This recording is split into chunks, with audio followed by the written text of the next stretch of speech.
top 10 educational issues. Starting with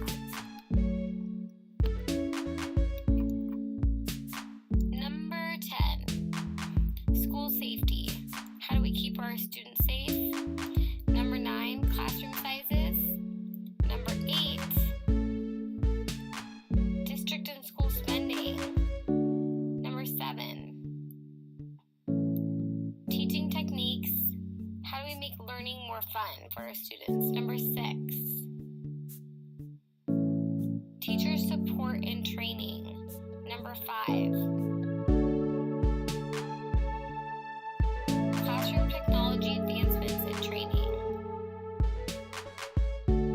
Number 4, teacher performance. Let's reward the good teachers. Number 3, implementation of the new Common Core standards. Number 2, response to intervention. How do we help our kids who are struggling? And number 1, the one I'm going to focus on today, is character education, which is teaching children about basic human values, including honesty, kindness, generosity, courage, freedom, equality, respect. The goal is to raise children to become morally responsible, self-disciplined citizens, according to the Association for Supervision and Curriculum Development. We know that teaching things like E equals MC squared, math, writing, and learning from a textbook, we know all of these things are so important and that we want our students to be smart, but we want them to also be good people.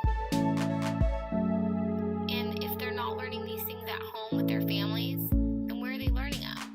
So in school, we should really be teaching students respect, responsibility, empathy,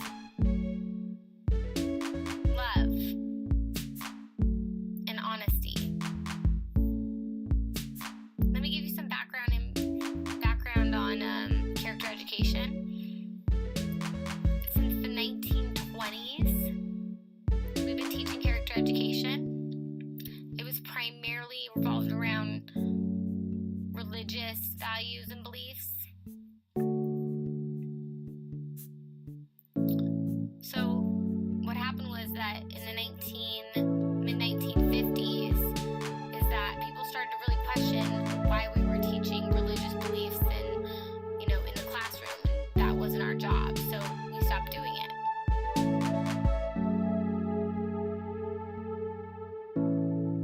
And then in the 1960s, there was just a whole loss of moral values in society, and it made it really challenging for the education system to teach anything.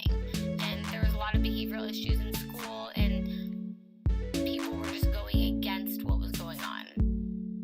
So in the 1980s, the education system really started to think about how we could implement character education back in.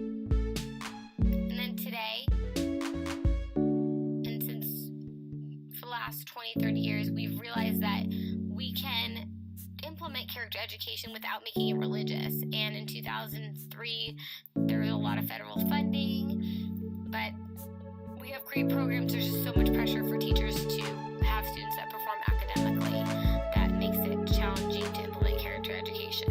So for some challenges, there is somewhat of a lack of research, and it's difficult to measure the effects of character education.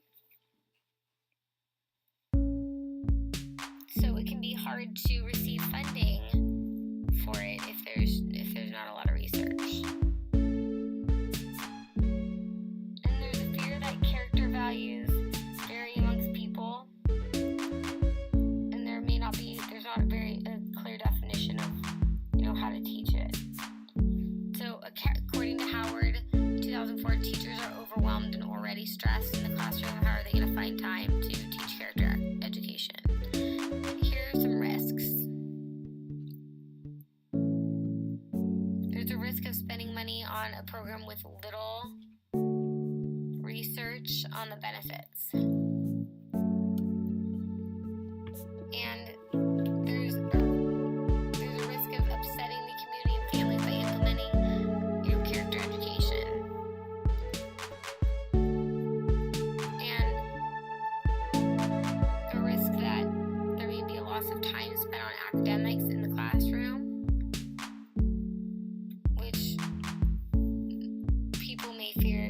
cause decrease in our already low test scores.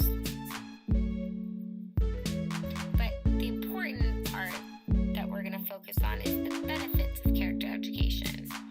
And we could be creating a better world by instilling morals and values in our youth if we implement these character education programs.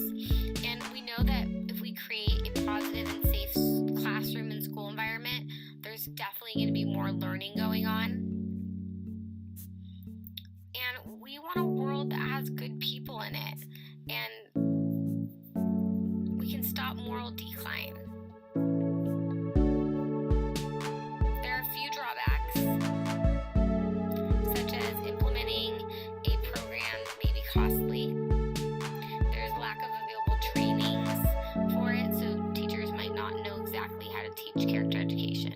But here, listen up to the research.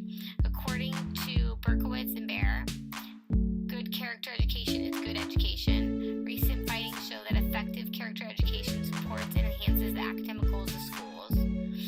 And good character education promotes learning.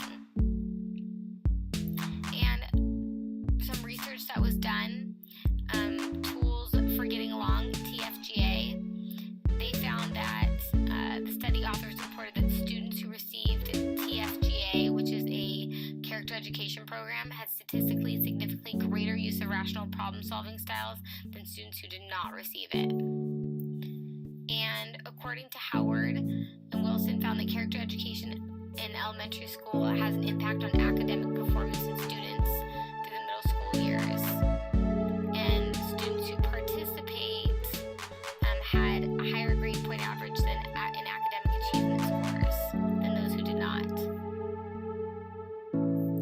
And these things were really important. So middle school students who participated in the Child Development Project as elementary students, did better. And here for the takeaway.